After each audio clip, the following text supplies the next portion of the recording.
پھر ابراہیم علیہ السلام نے کیا کیا تھا؟ سارے بتوں کو توڑ ڈالا تھا. توڑنے کی وجہ سے نمرود بادشاہ نے غضبناک ہو کر آگ میں ان کو ڈال دیا تھا. تو آگ بھی ایسی تھی جو کئی مہینوں جلا کر اس میں ان کو پھینکا گیا تھا.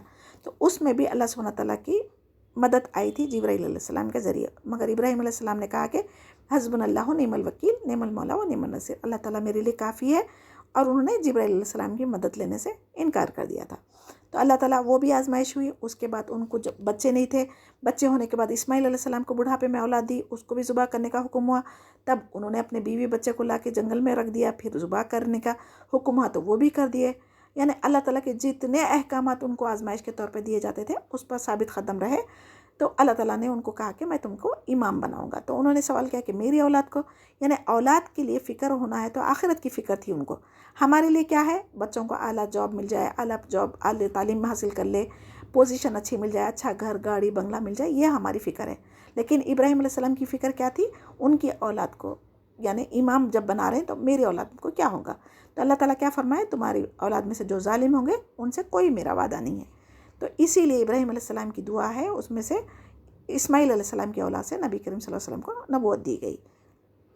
وَإِذْ جَعَلْنَا الْبَيْتَ مَثَابَةً لِلنَّاسِ وَآمْنًا وَاتَّخِذُوا مِن مَّقَامِ إِبْرَاهِيمَ مُصَلًّى وَعَهِدْنَا إِلَىٰ إِبْرَاهِيمَ وَإِسْمَاعِيلَ أَن طَهِّرَ بَيْتِيَ لِلطَّائِفِينَ وَالْعَاكِفِينَ وَرُكَّعِ السُّجُودِ. ہم نے بیت اللہ کو لوگوں کے لیے ثواب اور امن و امان کی جگہ بنا دی، اور مقام ابراہیم کو طواف کرنے کے بعد، عمرہ کرنے کے بعد، حج کے لیے جب بھی طواف کریں گے وہاں پر نماز کے لیے جگہ بنا دی. اور ہم نے ابراہیم علیہ السلام اور اسماعیل علیہ السلام سے وعدہ لیا تھا کہ تم میرے گھر کو طواف کرنے والوں کے لیے، رکوع سجدہ کرنے والوں کے لیے پاک صاف رکھو. وَإِذْ قَالَ إِبْرَاهِيمُ رَبِّ اجْعَلْ هَٰذَا بَلَدًا آمِنًا وَارْزُقْ أَهْلَهُ مِنَ الثَّمَرَاتِ مَنْ آمَنَ مِنْهُم بِاللَّهِ وَالْيَوْمِ الْآخِرِ قَالَ وَمَنْ كَفَرَ فَأُمَتِّعُهُ قَلِيلًا ثُمَّ اضْطَرُّهُ إِلَىٰ عَذَابِ النَّارِ وَبِئْسَ الْمَصِيرُ. جب ابراہیم علیہ السلام نے کہا اے پروردگار تو اس جگہ کو امن والا شہر بنا دے، یہاں کے باشندوں کو جو اللہ تعالیٰ پر اور قیامت کے دن پر ایمان رکھنے والے ہوں پھلوں کی روزیاں دے. اللہ تعالیٰ نے فرمایا جو کافروں کو بھی تھوڑا فائدہ دوں گا پھر انہیں آگ کے عذاب کی طرف بے بس کر دوں گا. یہ پہنچنے کی جگہ ہے. یعنی جب مکہ میں جب بی بی حاجرہ کو اور اسماعیل علیہ السلام کو لا کے انہوں نے چھوڑا تھا تو وہاں پر ایک جنگل تھا، وہاں پر کوئی لوگ نہیں رہتے تھے، نہ کھانے پینے کی چیزیں تھے. تو ابراہیم علیہ السلام نے دعا کی تھی، اسی کی وجہ سے بنا موسم کے پھل وہاں ہر زمانے میں موجود رہتے. یہ ابراہیم علیہ السلام کی دعا کا نتیجہ ہے. تو اس سے مسلمان اور کافر سب فائدہ اٹھا رہے تھے، لیکن آخرت کا فائدہ صرف مومن اٹھائیں گے اور عذاب جہنم کا کافروں کے لیے ہے. وَإِذْ يَرْفَعُ إِبْرَاهِيمُ الْقَوَاعِدَ مِنَ الْبَيْتِ وَإِسْمَاعِيلُ رَبَّنَا تَقَبَّلْ مِنَّا إِنَّكَ أَنْتَ السَّمِيعُ الْعَلِيمُ. ابراہیم علیہ السلام اور اسماعیل علیہ السلام کعبہ کی جب بنیادیں اور دیواریں اٹھاتے جا رہے تھے تو کہتے جا رہے تھے کہ اے ہمارے پروردگار تو ہم سے قبول فرما، تو ہی سننے والا اور جاننے والا ہے. دیکھیں کتنا بڑا نیکی کا کام کیے. خانہ کعبہ جب سے ابراہیم علیہ السلام خانہ کعبہ کو بنائے وہاں سے لے کے قیامت تک اس کی طواف عبادت کی جاتی، وہاں طواف کیا جاتا، حج عمرہ کیا جاتا، اور وہاں مسجد حرام میں ہر لوگ نماز پڑھنے کے لیے آتے. تو کتنے نیکی کے کام کر رہے ہیں ان دونوں نے، لیکن پھر بھی اللہ تعالیٰ سے اپنی بڑائی بیان نہیں کر رہے ہیں، بلکہ کیا کر رہے ہیں؟ ہماری یہ نیکی کا کام کو قبول فرما. تو اس سے ہمارے لیے کیا سبق ہے؟ ہم کچھ بھی اگر نیکی کریں گے تو اس کو قبول ہوئی نہ ہوئی اس کا ڈر رہنا چاہیے، اور اللہ سے اس کو قبول کرنے کی دعائیں بھی کرنی چاہیے. لیکن ہم اگر کوئی مسجد میں اگر تھوڑا سا حصہ بھی ڈال دیں گے تو ہم بڑے فخر سے کہتے ہیں کہ اس مسجد کو میں نے ڈونیشن دیا ہے نا. تو ہمیں ابراہیم علیہ السلام سے کیا سکھایا جا رہا؟ نیکیاں کر کے بھی اس کو قبول کرنے کی اللہ سے دعا کرنا چاہیے. ربنا وجعلنا مسلمین لک ومن ذریتنا امۃ مسلمۃ لک وارنا مناسکنا وتب علینا انک انت التواب الرحیم. اے ہمارے رب ہمیں اپنا فرما بردار بنا لے اور ہماری اولاد میں سے بھی ایک جماعت کو اپنی اطاعت گزار رکھ، اور ہمیں اپنی عبادتیں سکھا اور ہماری توبہ قبول فرما. تو توبہ قبول فرمانے والا ہے، رحم کرنے والا ہے. ربنا وابعث فیہم رسولا منہم یتلو علیہم آیاتک ویعلمہم الکتاب والحکمہ ویزکیہم انک انت عزیز الحکیم. اے ہمارے رب انہی میں سے رسول بھیج جو ان کے پاس تیری آیتیں پڑھے، انہیں کتاب حکمت سکھائے اور انہیں پاک کرے. یقیناً تو غلبہ اور حکمت والا ہے. یہی وجہ ہے نبی کریم صلی اللہ علیہ وسلم نے اسماعیل علیہ السلام کے نسل سے پیدا ہوئے. تو نبی کریم صلی اللہ علیہ وسلم کہا کرتے تھے کہ میں ابراہیم علیہ السلام کی دعا ہوں. وَمَن يَرْغَبُ عَن مِّلَّةِ إِبْرَاهِيمَ إِلَّا مَن سَفِيَ نَفْسَهُ وَلَقَدِ اصْطَفَيْنَاهُ فِي الدُّنْيَا وَإِنَّهُ فِي الْآخِرَةِ لَمِنَ الصَّالِحِينَ. دین ابراہیمی سے وہی بے رغبتی کرے گا جو محض بے وقوف ہو. ہم نے تو اسے دنیا میں بھی برگزیدہ کیا اور آخرت میں بھی وہ نیکوکاروں میں سے ہے۔ اس قال لہ ربہ اسلم قال اسلمت لرب العالمین، جب کبھی بھی انہیں ان کے رب نے کہا فرما بردار ہو جا، انہوں نے کہا میں نے رب العالمین کی فرما برداری کی۔ ووصى بها ابراہیم بنی ویعقوب یا بنی ان اللہ اصطفیٰ لکم الدین فلا تموتن الا وانتم مسلمون۔ اس کی وصیت ابراہیم علیہ السلام اور یعقوب علیہ السلام نے اپنی اولاد کو کی کہ ہمارے بچوں، اللہ تعالیٰ نے تمہارے لیے اس دین کو پسند فرما لیا، خبردار تم مسلمان ہی ماننا۔ ام کنتم شہداء اذ حضر یعقوب الموت اذ قال لبنیہ ما تعبدون من بعدی قالوا نعبد الہک الہ آبائک ابراہیم و اسماعیل و اسحاق الہ واحد ونحن لہ مسلمون۔ کیا حضرت یعقوب علیہ السلام کے انتقال کے وقت تم موجود تھے؟ اللہ تعالیٰ سوال کر رہے ہیں ان سے، جب انہوں نے اپنی اولاد کو کہا کہ میرے بعد تم کسی کی عبادت کرو گے۔ تم سب نے جواب دیا کہ آپ کے معبود کی، یعنی آپ کے آبا و اجداد ابراہیم علیہ السلام کی اور اسماعیل علیہ السلام کی اور اسحاق علیہ السلام کے معبود کی، جو معبود ایک ہی ہے، ہم اسی کے فرما بردار رہیں گے۔ تلک امۃ قد خلت لہا ما کسبت ولکم ما کسبتم ولا تسألون عما کانوا یعملون۔ یہ جماعت تو گزر چکی، جو انہوں نے کیا وہ ان کے لیے ہے اور جو تم کرو گے تمہارے لیے، ان کے اعمال کے بارے میں تم سے نہیں پوچھا جائے گا، جو تم کرو گے تمہارے بارے میں تم سے سوال۔ وقالوا کونوا ھودا او نصارا تہتدوا قل بل ملۃ ابراہیم حنیفا وما کان من المشرکین۔ یہ کہتے ہیں کہ یہود نصارہ بن جاؤ تو ہدایت پاؤ گے، تم کہو بلکہ صحیح راہ راست ملت ابراہیم والا ہے، اور ابراہیم خالص اللہ کے پرستار تھے اور مشرک نہ تھے۔ قولوا آمنا باللہ وما انزل الینا وما انزل الی ابراہیم و اسماعیل و اسحاق و یعقوب والاسباط وما اوتی موسیٰ و عیسیٰ وما اوتی النبیون من ربہم لا نفرق بین احد منہم ونحن لہ مسلمون۔ اے مسلمانوں، تم سب کہو کہ ہم اللہ پر ایمان لائے اور اس چیز پر بھی جو ہماری طرف اتاری گئی، یعنی قرآن، اور جس چیز پر ابراہیم علیہ السلام، اسماعیل علیہ السلام، اسحاق علیہ السلام، یعقوب علیہ السلام اور ان کی اولاد پر اتاری گئی تھی، جو کچھ اللہ کی جانب سے موسیٰ علیہ السلام اور عیسیٰ علیہ السلام اور دوسرے انبیاء علیہ السلام پر دیے گئے تھے، یعنی آسمانی کتابیں اور صحفیں، ہم ان سب پر ایمان لاتے ہیں اور کسی میں ہم فرق نہیں کرتے، ہم اللہ کے فرما بردار ہیں۔ یہ کہنے کا حکم اللہ تعالیٰ نے ہمیں قرآن سے دیا۔ تو اب ہمارا مسلک کیا ہے، ہم کس فرقے سے تعلق رکھتے ہیں، اس آیت سے ہمیں جواب ملتا ہے۔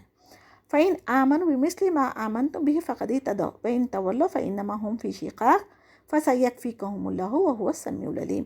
اگر وہ تم جیسا ایمان لائے تو ہدایت پائیں، اور اگر منہ موڑیں گے تو وہ سری اختلاف میں ہیں۔ اللہ تعالیٰ ان سے عنقریب آپ کی کفایت کرے گا، اور وہ خوب سننے اور جاننے والا ہے۔ جب حضرت عثمان رضی اللہ تعالیٰ عنہ کی شہادت ہوئی تھی نا، تب ان کی زبان پر یہی آیت جاری تھی، فَسَيَكْفِيكَهُمُ اللَّهُ وَهُوَ السَّمِيعُ الْعَلِيمُ۔ اور قرآن مجید ان کے ہاتھوں میں تھا نا، تو ان کو جب شہید کیا گیا تو ان کا خون اسی آیت پہ پڑا ہوا ہے، اور یہ کہتے کہ ترکی کے میوزیم میں آج بھی وہ قرآن کا نسخہ موجود ہے۔ صبغۃ اللہ ومن احسن من اللہ صبغہ ونحن لہ عابدون۔ اللہ کا رنگ اختیار کرو، اللہ تعالیٰ سے اچھا رنگ کس کا ہوگا، ہم تو اسی کی عبادت کرنے والے ہیں۔ اس آیت میں صبغۃ اللہ سے مانے اللہ کا رنگ اختیار کرنے کا کیا مطلب ہے؟ دین فطرت، یعنی دین اسلام، جو ہر نبی کی دعوت توحید رہا ہے۔ اگر ہم ایگزامپل بتا رہے ہیں، اگر ہم کبھی اپنا دوپٹہ کلر کروانے کے لیے دیتے، تو اگر وہ ڈائی کرنے والا اگر نوسکھ ہے، اگر اس کو پرفیکٹ نہیں ہے تو کہیں لائٹ کہیں ڈارک کر دیتا نا، تو اناڑی ہونے کی وجہ سے تو ہم کیا وہ دوپٹہ کسی اچھی محفل میں پہننا پسند کریں گے؟ نہیں کریں گے نا۔ تو یہی حال ہمارے دین کا آج ہو گیا ہے، جو ہمارے فائدے کی باتیں ہیں اس پر تو ہم عمل کر لیتے، مگر جو نفس کی خواہش کو میں رکھنا کیا ہے اس کو نہیں رکھتے، اور ہم یہود و نصارہ کے رسم و رواج کے مطابق اپنی زندگیاں گزار رہے ہیں۔ حلال حرام کا خیال رکھنا، اللہ اور رسول کی اطاعت ہر معاملے میں کرنا، یہ اللہ کا رنگ ہے۔ قُلْ أَتُحَاجُّونَنَا فِي اللَّهِ وَهُوَ رَبُّنَا وَرَبُّكُمْ وَلَنَا أَعْمَالُنَا وَلَكُمْ أَعْمَالُكُمْ وَنَحْنُ لَهُ مُخْلِصُونَ۔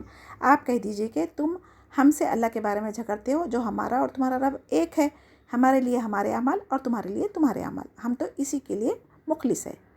ام تقولون ان ابراہیم و اسماعیل و اسحاق و یعقوب والاسباط کانوا ھودا او نصارا قل اانتم اعلم ام اللہ ومن اظلم ممن کتم شہادہ عنده من اللہ وما اللہ بغافل عما تعملون۔ کیا تم کہتے ہو کہ ابراہیم علیہ السلام، اسماعیل علیہ السلام، اسحاق علیہ السلام اور یعقوب علیہ السلام اور ان کی اولاد یہودی یا نصرانی تھی؟ کہہ دو کیا تم جانتے ہو؟ اللہ نہیں جانتا، یعنی اللہ تعالیٰ سے زیادہ تم جانتے ہو، یہ سوال کریں اللہ تعالیٰ کے پاس شہادت چھپانے والے سب سے زیادہ ظالم ہیں، اور اللہ تعالیٰ تمہارے کاموں سے غافل نہیں ہے۔ تلک امۃ قد خلت لہا ما کسبت ولکم ما کسبتم ولا تسألون عما کانوا یعملون۔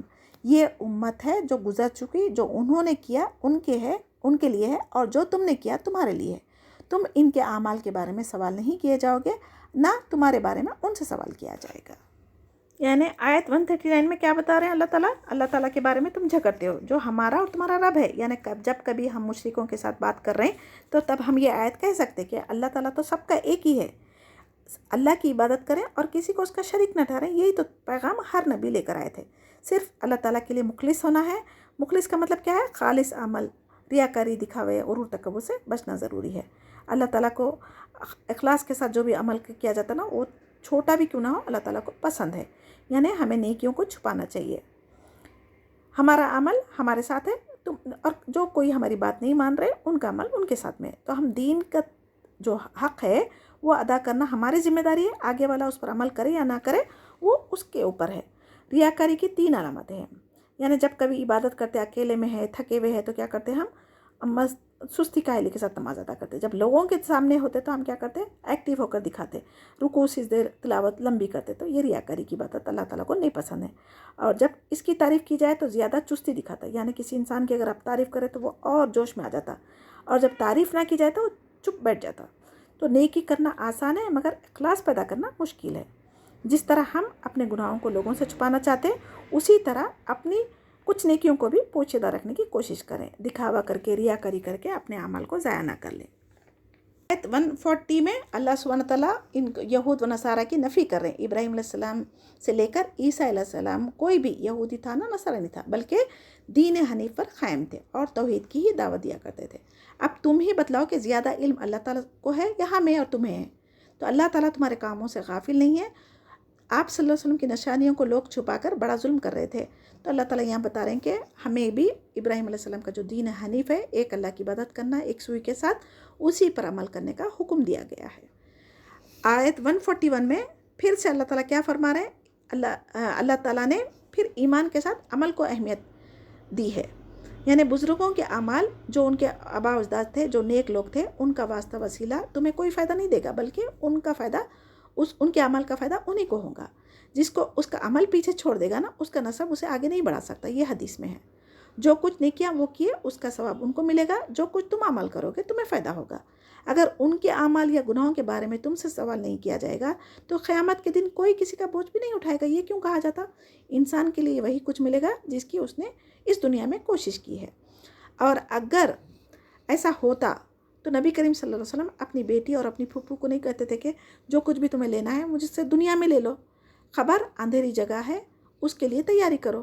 یہ کیوں نہیں بولے کہ میں نبی ہوں، میں تم کو بخشاؤں گا، میں تم کو جنت میں لے کر جاؤں گا؟ یہ تو کبھی نبی کریم صلی اللہ علیہ وسلم اپنی فیملی سے نہیں کہے نا۔